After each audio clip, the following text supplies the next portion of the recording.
Hello, baseball fans. Welcome to another episode of 6 Inning Stretch. I'm Lindsay Dunn. That is Whit. Looks like an angel, Merrifield. If you are not watching, make sure to watch. We're coming to you from the Sports Interaction Studio. How we doing, Whit? Good. Yeah, we're still we're on Canadian time, so we're about 4 weeks delayed from a diffuser to help with the situation. But when Canada decides to get it to the house, we'll get it to the house, and we'll have this little issue solved. But for now, enjoy this nice glare, this nice reflection, and that's what we got. So deal with it. Yeah. Suck it. Absolutely. Suck it. So the issue is tariffs, shipping delays, all that other stuff. And the real thing is they're just trying to look out for you because you did say you're getting gray hair. Again, they're just trying to soften those lines and wrinkles around your face. So before we talk about the Blue Jays and some other things happening, I have to talk about what happened in Boston and involving Arizona and Ketel Marte. Whit. He didn't show up to the game. I Say don't his even name again? know. Marte, Ketel? isn't it Marte? Yeah, say his first name. I'm just gonna say Marte, so you can't make fun of me. Ketel. Almost Marte. I just got distracted by your strange Wrong pronunciation. Continue with. Well, I've never actually said his first name, but so he did not show up to the game. The team was wondering where he was. Manager spoke after, saying they know physically he was okay, but what do you know? What do you make out of all of this? This is just strange. It's weird. It's really weird. It's it'd be really concerning if it was anybody else, really. But this guy's got a history of kind of being out there, kind of a loose cannon, and just sort of kind of doing stuff like that. He's got a reputation of not being a great teammate, of causing rifts, of asking for days off, of doing all this stuff that hasn't sat well with teams. I don't know the guy, I don't know the kid, and I know there's been some pushback about those narratives, but eventually if stuff after stuff after stuff starts coming out about you and you do stuff like this, I know there was also another time where he just went home for a couple of days because he got his house broken into or something like that. You don't leave the team. You don't just not show up and nobody knows where you are. I know he said, Torrey said that he had a communication with him. I don't know if I buy that. I kind of think he's just kind of protecting him a little bit. And then it comes out today that he's going to have an MRI on his knee, which, okay, but how did you not show up? And how did nobody know where you are? And you don't get put on the restricted list if you hurt your knee and the team's waiting to get an MRI done. I don't know. Maybe there's some more stuff going on that's personal that I don't know about. But again, at the same time, when it's something that seems to have happened over and over and over again, it's not a good look. It's just not a good look. And but it's hard to get really into without knowing it because again, you never know what's going on with somebody. So hopefully it's okay. But like I said a minute ago, usually the team knows about that kind of stuff and they won't put you on the restricted list if there's something really going on that you need to step away from the team for a day or two. They'll say it's personal and but when you get put on the restricted list, the team, it's usually something that the team isn't a fan of you being away from the team for. So weird situation. There's one guy in the league that was going to happen to. It seemed like it was that guy because it just seems like that sort of follows him, unfortunately. Yeah, no, just reiterating what you're saying. When I first heard he didn't show up, because I had a couple of friends that were reporting, they're covering that series, and they're like, he is not here. They're still waiting to put in the official lineup 20 minutes before. They're pushing it, but the thing is your head kind of goes to worst case scenario. You hope everything is okay, that he is going to show up and all of that. But like you said, we don't know what's going on, but I can't imagine if it does go to the way where it's he just did not show up or he was frustrated about something, how your teammates welcome you back into that clubhouse. That is just assuming that something is going away with him going on the restricted list, trying to connect the dots without knowing all the information. But this is just... What's his name? Anyways, let's talk about the Toronto Blue Jays. At the Trop, we've already discussed... One more point on that. There was an incident that happened earlier this year where Carter Jensen, young kid for Kansas City, slept through his alarm and missed a day game. Didn't get put on the restricted list for that game. At least I don't think so. I'm like 90% sure he didn't. He might have, but I don't think he did. He slept through his alarm, and they knew about it. It was a thing, and maybe he got there late. That's why they didn't do it, so he could come in late. I don't know, but yeah, it's just you don't get put on the restricted list for nothing. I'll say that. Yeah, there were some DMs to us saying, "What is the restricted list? Never heard of this restricted list. How does somebody get on the restricted list? Have you ever been on the restricted list?" I'm like, "There's no way Whit has been on the restricted list. Don't Sure even have. nod, cocking. No. I sure have for 4 games. Wait. Is it involving 4 games. I 2020? was playing for the Kansas City Royals, and I could not play in the great country of Canada. Oh yeah, crap! I Oh, keep bringing this up. For some reason. You asked me if I've been on the restricted list. I was on it for 4 days. Yeah, it was great. The restricted list is something that you get put on where the team does not have to pay you for that game or games when you're on the list. It's something that usually the team doesn't approve of, and it's like you just don't show up for work. They're not going to pay you for that day. So that's restricted. I can't imagine not showing up for work. I only show up half-assed to this podcast sometimes. We are well aware of that, like when I pronounce players' names wrong because I wasn't thinking, and then you like to call me out on it. But what I do remember about this podcast is that you were really good when you were at the Trop. You're one of the few Blue Jays players that excelled there. So they're back there taking on Tampa Bay. By the time this airs, they've already played one of the games. But the Jays are legitimately kind of in that wild card conversation, which is quite the change from where we were a couple weeks ago. Has your opinion of this team changed at all, Whit? Well, I mean they're playing better, and they still haven't played to their potential, at least offensively. So you still have kind of that hope that the team can make it click offensively. I mean, Vladdy hasn't hit a home run at the Rogers Center this year. That's wild. That's just bananas. In a year. And so, but he's the kind of guy that can go nuclear and carry a team on his back from just an offensive standpoint. George hasn't been great this year, but he can get hot. So yeah, I mean, you have some pieces offensively that you hope can click for you, and then on the other side, you got pitching that's really the only reason you're in the spot you're in right now is because of the pitching staff. So you got that going for you, and when you got good pitching, there's no telling how many games you can win. You just gotta find a way to score a run or two. So it's always better when you got good pitching than trying to have to outslug teams day after day. So they're not in the worst spot in the world. They're really not. They just got to find a way to squeak into the playoffs, and nobody wants to see Dylan Cease come playoff time. And so that's where the Jays are. If you're heading to a game to catch the Toronto Blue Jays as they continue their playoff push, before first pitch, swing by Table Fare and Social. Weekday drinks, great eats, and it's right by the Subway Go and the ballpark. Meeting friends before the game will connect at Table Fare and Social. You also have weekday vibes, great food, and it is steps from the action. Table Fare and Social is your weekday pregame stop right by Transit and the stadium. And guess what? If you're driving there, parking, it's sorted, drinks, they're waiting. Table Fare and Social, your park and dine move before the game. Park, dine, game time. Table Fare and Social, weekday pregame made simple. Well, everyone hoping Vladdy is feeling better also hits a couple home runs at the Rogers Center before playoff times, but he's on the 7-day IL right now with concussion protocol, something I know you are aware of, but has the attitude in MLB clubhouses surrounding concussions? Why am I aware of? Didn't you get a concussion? No. I thought you got... Oh. I got smoked in the head with 96, right? Missed the helmet right to the dome. No concussion. This hard head ain't getting concussed there, kid. I thought you got a concussion, kid. You gotta bring it hard. You got misdiagnosed. You want to concuss this though? We better bring it hard. Is it because it's hollow in there? It's just because it's thick and just.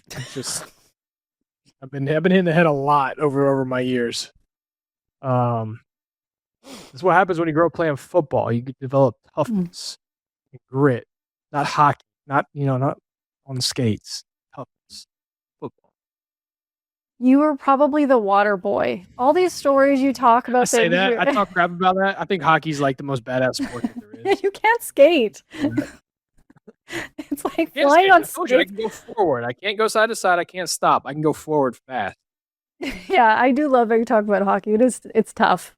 I can't even imagine doing what they do on skates, and I also can't imagine you playing football. I've had 13 concussions. I can't remember yesterday. They're not a fun time. But when it comes to my question, back to that, Whit, has the attitude surrounding concussions, like how have you noticed it changed since you started in the league? Because I think some people even ask, so like, what's the protocol even after you get hit? The concussions are such a there's such a misdiagnosis so many times. It truly is because unless you get knocked out and truly can't remember what just happened. Some of the questions they ask you, it's like if I didn't get hit in the head, there's a chance I don't know how to answer this. So, and people I've talked about injuries on here before. People will fluff it if people aren't doing so well. They'll kind of fluff the answers to make it seem like they're a little worse off than they really are, and then all of a sudden you got a concussion. You got a diagnosed concussion when you probably really don't. So, Dr. Whit, whereas I buy it, you're most susceptible after getting a concussion, after getting your first one. So, Dr. Whit, Dr. Dunn disagreeing right now. Is it I did dumb have or a is it concussion dumb? my sophomore year in high school. I dove into a kid's knee playing basketball. Oh, you're so sorry. What? You dove into their knee? Yeah, I was going for a loose ball. No, you weren't. You're probably. I just imagine you being a dirty player in basketball. How many fouls would you? You probably got fouled out every game. I fouled out a good bit. I had three fouls. Like I averaged 3.5 fouls a game, no doubt. Are you serious? But if a ball's on the ground, I'm going for it. Yeah, the ball's it's my ball. I'm getting that ball, and I dove into a pile, and dude like went to either bend down or make a move or something, and right into his knee and out. That was my concussion. So I have had a concussion, but not in the big leagues. Oh man, I Zero time on the DL done. 0 time. Zero time. I just thought you went through the concussion protocols though when you got smoked in the back of the head. You didn't go in time for the IL, but you had to go through the protocols. I'm like, what is it? Who's the pitcher? Where are we? Say your ABCs backwards. No, that's the DUI, I think. It's pretty much the same thing. Walk in a straight line. It's pretty much the same thing. Do you have experience with both? I do not. I'm a responsible human being when it comes to that. Like, that's serious. I don't play around when it comes to that. Oh, wow. You just won over 1 or 2 people back onto the show. I do love, again, if you are listening, make sure to follow us on YouTube because Whit doesn't have half of a face because it's so blown out by the light. Kind of loving this right now. But when it comes to the Toronto Blue Jays and their pitching and everything that's going on, not helping. It's not helping at all. How sustainable is what's happening with the Blue Jays right now? You're seeing bullpen days and the bullpen just this entire season kind of really helping this team stay in the games. Yeah, good pitching helps everything. Truly, when you got good pitching, it helps everything. You don't want too many bullpen days. You want to keep those arms fresh down the stretch. They've done Blue Jays have done a good job of getting their starters deep in the games for the most part. Why having starting pitching is so important, so that you can save bullpen arms, so that come this time in the season, those arms are still fresh and can handle stressful situations down the stretch of the year. So the Jays have, granted, they've had some guys that have been hurt, but for the most part, have done a good job with their starters, pitching well, pitching deep in the game, saving the pen. So hopefully those guys feel good, feel fresh, and can have a good, strong finish to the season. Do you think the Blue Jays just put out a note about their upcoming milestones through August 17th? Kazuma Okamoto, right now, he's been sitting on this stat for a while. He has 24 home runs. He needs 1 more to have most by a Blue Jay in the rookie season. Do you think that he will break this by the time the episode drops? Will he hit a home run at the Trop? I don't know. Probably not, just from the history of Blue Jays at the Trop. Game after pinch hitting for Mesa, and now Okamoto gets one in the air, long way to left center, and there it goes. But 'Cause you're not there. he's still young enough. Yeah, if I'm not there, the Jays got no chance to win at the Trop. They need Daddy to come just play in the Trop. Actually, Ross is here today. Ross is in my city today, so maybe I should go talk to him. How do you know that he's there? Did he reach out to you? He's moving his daughter into Wake Forest, and that's like right down the road from me. So, yeah. But you need to go get an exclusive with him for this podcast. I'm sure he would love to talk to you about everything. I thought about it, and then I said, "Nah, I don't want to do that." You're ridiculous. I don't even know what we're supposed to be talking about right now. Well, it's nothing. But the Toronto Blue Jays, the remaining schedule, there's a narrative going out there right now because, yes, they have Tampa Bay, then they have the Yankees, and they're back home taking on your former team in the Kansas City Royals. Look at me getting it right after a year. And the rest of the schedule, some people are like, oh, it's really easy. They're taking teams below 500, but like the Blue Jays, their record is, I'm being realistic right now, it's not the best. When you look at the rest of the schedule for the Toronto Blue Jays, many are saying, it's a shoo-in. They're going to be great. They're going to win a bunch of games. Let's look at it, shall we? Let's. By the way, are the Blue Jays able to take their whole team to Kansas City to play? Why? That's convenient. You got me on that. Now I'm on it.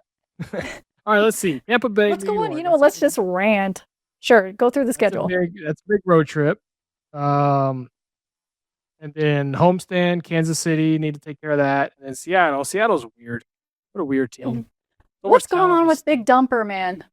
Big Dumper. Big Dumper's laying a big dump on this season. It's just it's such a volatile game. I say it on here, I feel like every episode, but it's such a volatile game. And one little thing in this game offensively that can be off, it can wreck a season. And when you have a guy like Dumper, that's a big swing and miss guy, got a lot of power, but it got holes in his swing. If there's a little bit that's off, it's gonna go like he's going. And I worked really hard in my swing to, even when I felt off, I could find ways to be productive. And that's why I love guys like Ernie Clement, that just it doesn't have to all be synced up and all be perfect and to get a hit. They can be off balance and still find a barrel, find a line drive, find a hole. I'm partial to guys like that, but for the Big D, yeah, it's not been good, but it can. I mean, it's there. It can click at any time, and so it's always scary when you're playing against them. But KC, Seattle, and then on the road at Cleveland. Cleveland's always a hard place to play. At Kansas City, so you got Kansas City twice in 2 weeks. You got to take care of that, and then Sacramento. Got to take care of that. They're not playing very good. Home against Baltimore, Detroit, two teams that are trying to squeak in the playoffs like them. That'll be a big week. At Texas, who's playing good. At Baltimore again. And then Cincinnati at home. That's a good 3 games to end the season on a team that won't be playing for anything. So hopefully you can take advantage of those 3. Hopefully Toronto's in a position to be doing something at that time. I will not be watching that game because I will be watching... I will be in Columbia for the Tennessee game. Absolutely, that's where I'll be. So yeah, let me know what happens for the finale of the season. So you will not be in the clubhouse if they do clinch a wild card spot, doing interviews for 6 inning stretch. Absolutely not. That was never but no, but I don't think it's that easy of a close. I mean, you got to take advantage of Kansas City twice and Sacramento, and then the final series against Cincinnati, but the rest of the time, you're playing teams that got something to play for that are pretty good. So yeah, it's no cupcake. I mean, there's a couple cupcake series there, but I wouldn't say it's a cupcake. When you're going to be watching that football game, how many beers will you consume? I'm not a drinker when I'm watching sporting events. I like to be focused on what's going on. I don't want to be outside of my mind, not understanding what this third down means and where the clock's at and how many timeouts we got left and what personnel's on the field. And I like to be focused on what's going on. I'll have a couple, but I like to make sure I'm very aware at what's happening on the field at all times. Unless it's a game you don't care about. So if you were here for the final game of the Blue Jays schedule, for the regular season schedule, we'll take a shot. 999 challenge. Do you think you could complete this? And do you know what it is? No. I'm 9 not a hot beers. dog guy. What if it was like 9? We know you love hot dogs. Hamburgers? I can crush 9 beers in 9 innings like it's like you wouldn't believe. It's better than anybody.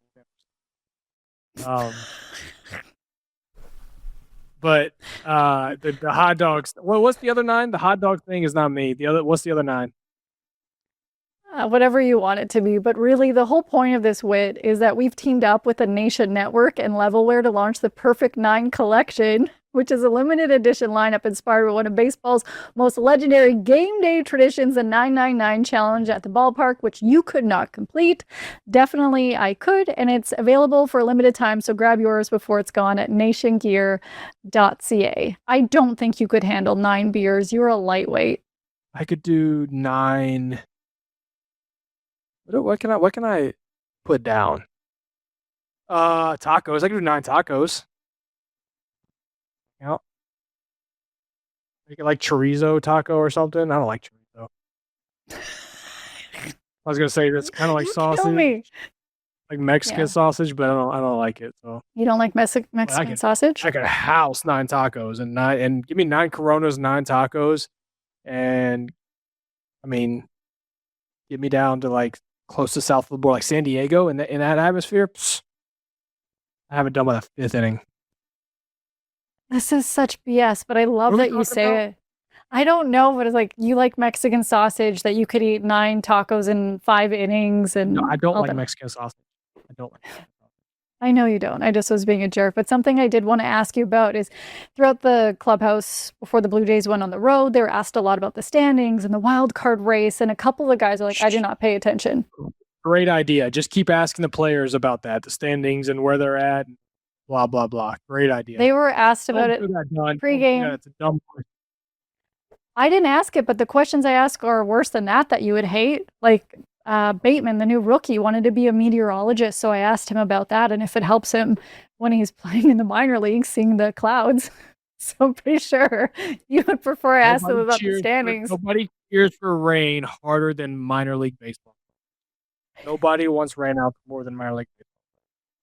I got so into weather then because all I wanted was for a cell to develop right over our stadium with red and just lightning and just flood the stadium, burn it down, lightning bolt.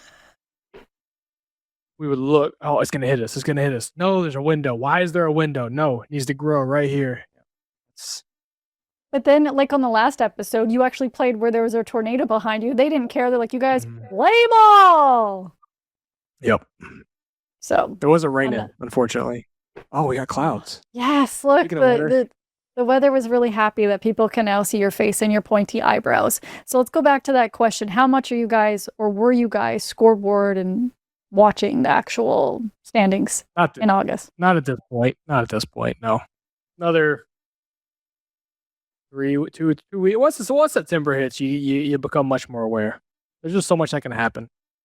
The segment is a presentation by Sports Interaction Sportsbook and Casino. Every game is your game when you bet with Sports Interaction, Canada's homegrown sportsbook. Go on, ball knower. It's got to be, we're going National League MVP voting futures. It's got to be PCA.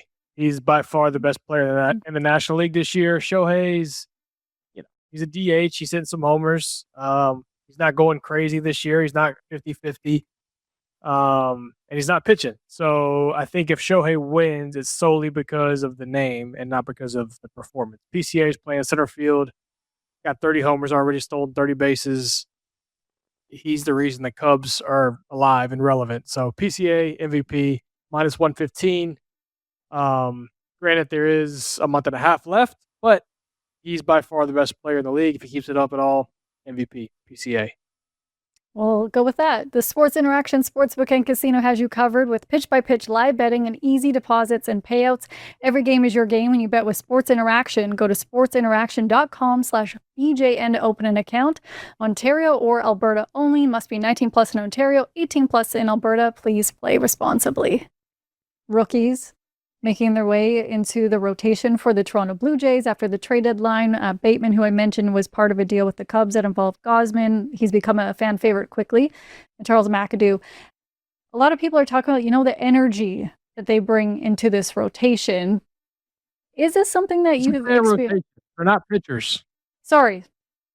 I don't know. I honestly have just been reading the fans online, and they really love them in their lineup. The greatest lineup ever. There you go. I pulled a Whit. For the lineup, Whit, that they've been bringing an energy to it and kind of adding this oomph to the clubhouse.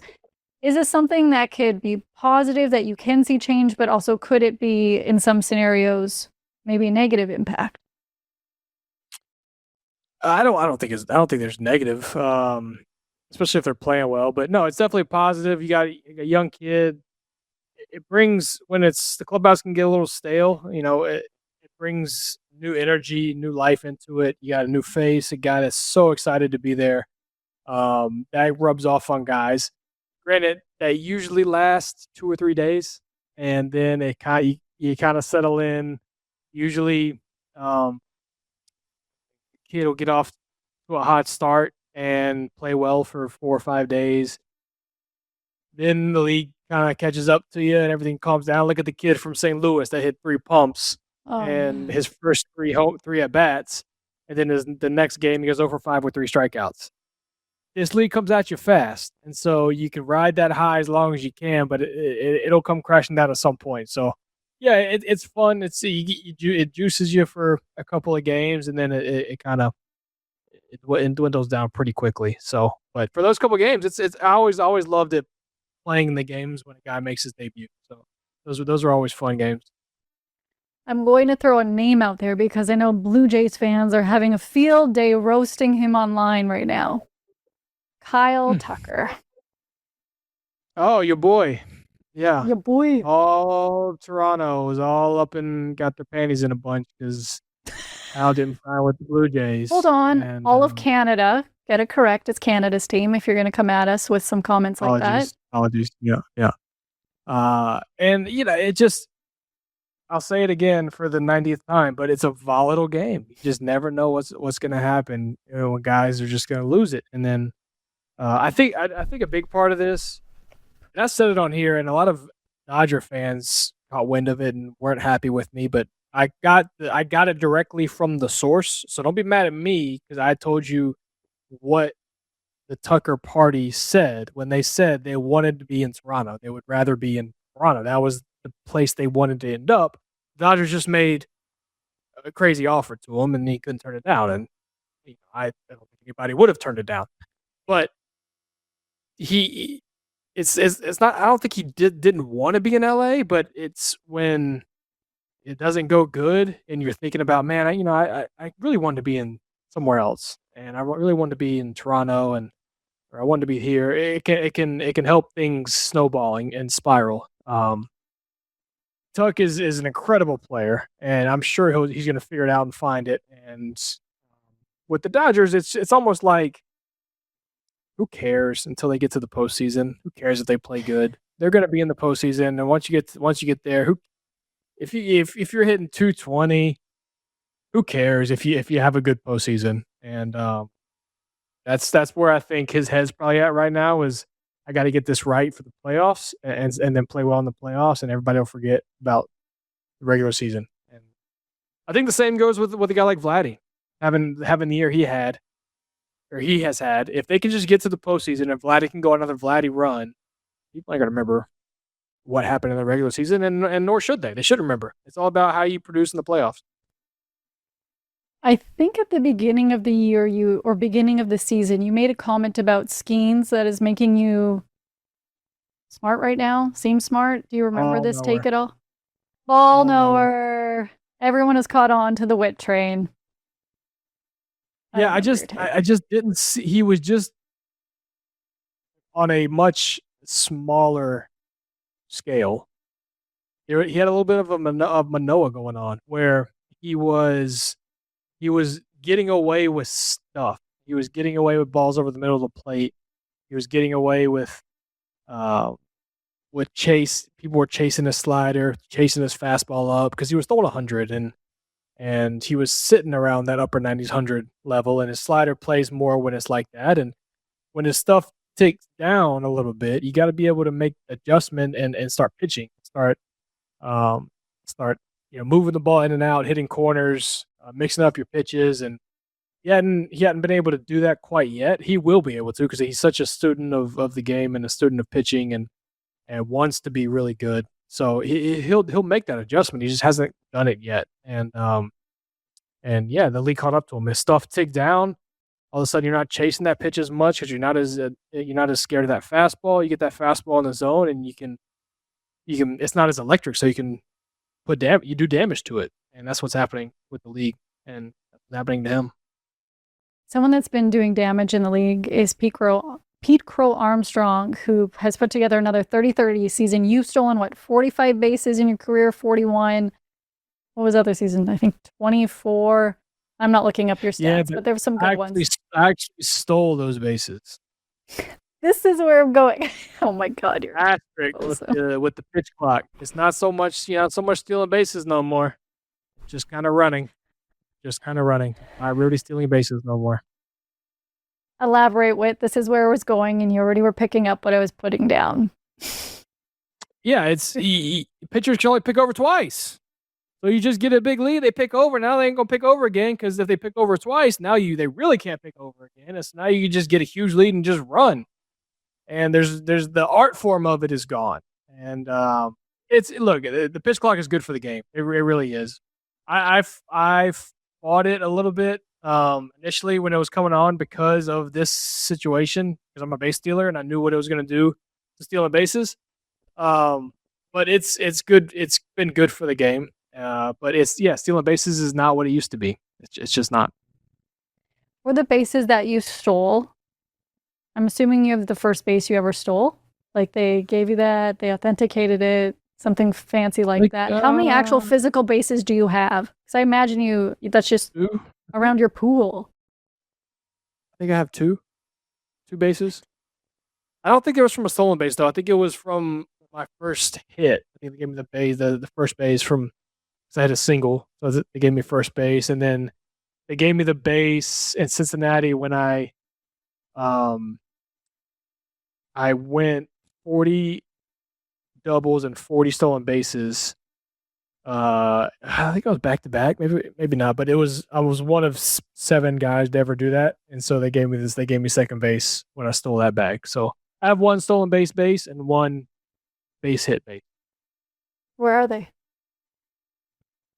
In my trophy room, where I used to be before I moved to your light room, the heavenly room, Actually, no, I have more than that because I have bases in the shadow. I might have 3 or 4 bases, but 2 are out. 2 I can grab and mess with. This Canadian Player of the Week is a presentation of Interact Debit. We're talking all about Michael Soroka, who was born and raised in Calgary, who was originally committed to play college baseball at the University of California, Berkeley, but instead turned pro when the Atlanta Braves selected him 28th overall in the 2015 MLB draft. The 17-year-old skyrocketed through Atlanta's minor league system, making his MLB debut on May 1st, 2018, at just 20 years old. Soroka's arrival in the majors quickly established him as one of Canada's brightest baseball stars. In 2019, the right-hander earned his first All-Star selection, and he also finished second in NL Rookie of the Year voting and 6th in Cy Young voting. He was also honored with the Tip O'Neill Award as Canada's top baseball player that year. His career was then slightly derailed by 2 torn Achilles tendons, causing Soroka to miss nearly 3 full seasons from 2020 to 2022. After bouncing around baseball with multiple teams, Soroka entered 2026 and found his game once again. He pitched for Canada at the World Baseball Classic before joining the Arizona Diamondbacks, where he has become a mainstay near the top of their rotation. The Canadian Player of the Week was a presentation of Interact Debit. It's your money, make it matter. When you pay with Interact Debit, you can help keep more money with Canadian businesses. Make your money matter with a choice that helps small businesses. It's your choice. Support local and help your community thrive. We have a question from Hannah Romano, who reached out to us on Instagram, who said, like, we constantly are talking about players getting traded at the deadline, but we don't really hear about what happens so much with their families. If you're traded in July, does your family usually come with you immediately? Do they stay behind until the season ends? Also, what happens if you have kids? Do they go to school? But also at the beginning of the season, when their schooling is ended, what happens to the kids then? What about the children? Old family, new city, new family. Like an apartment. You just find a new bedroom. Oh, man.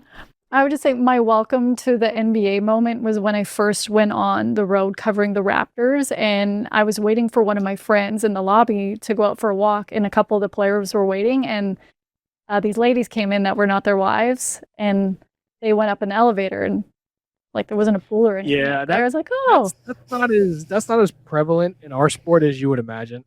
Believe it or not, I think everyone in this day and age is got. You can't do anything, frankly, without everybody knowing about it. So, the having extra women is a thing of the past, and good for that because wasn't my speed, and I don't think it should be really anybody's speed, frankly. But no, when families they come with you or they stay. You know, my wife never traveled with me; she was always home here in North Carolina, and so it wasn't any different from us. But guys that have wives and kids, most of the time, if you have kids that are in school, they're not in school at the city that you're playing in unless you're there. You have like a long contract at this place and you've bought a house and that's where you spend your off seasons and stuff like that. So usually during school, the kids go back to wherever home base is. They come with you for the summer, go back to home base and do school. So, yeah, that's pretty much how it goes. That's a great answer. Thank you for putting the questions to us on social media. Whit loves DMs, so if you have any questions for him you want him to answer on the show, let him know. But Whit, I was just typing in South Carolina football for the Gamecocks. You guys had some injuries going on. That's pretty rough. Seems like bad news, Gamecocks kind of thing. Bad news this week. Our slot receiver, who happens to be our stud quarterback's brother, that was going to have a big for us this year. ACL gone, so he out. So we have a much deeper wide receiver room this year than we did last year. So still. May you guys have a better season than you did last year. Last thing I wanted to ask you about, there is some stories going around in Toronto sports that I won't get too into, but some athletes in a certain organization are leaking stuff to reporters. Did you ever experience that when you were on any of the teams? You know, like somebody's leaking something. Leaking? Like information, like telling things that reporters and people shouldn't know. Like clubhouse secrets.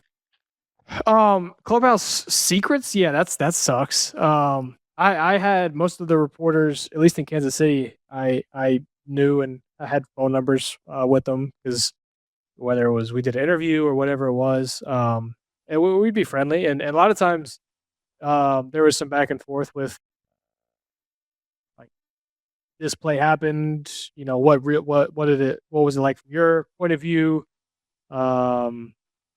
Just not like secret stuff, but if they didn't get a chance to like ask the question post game or they didn't happen to be there or something like that, or hey, we just traded for this guy, like before I get to the clubhouse, any thoughts on it? Stuff like that. You know, there'd be some back and forth with that, but secret wise, that sucks,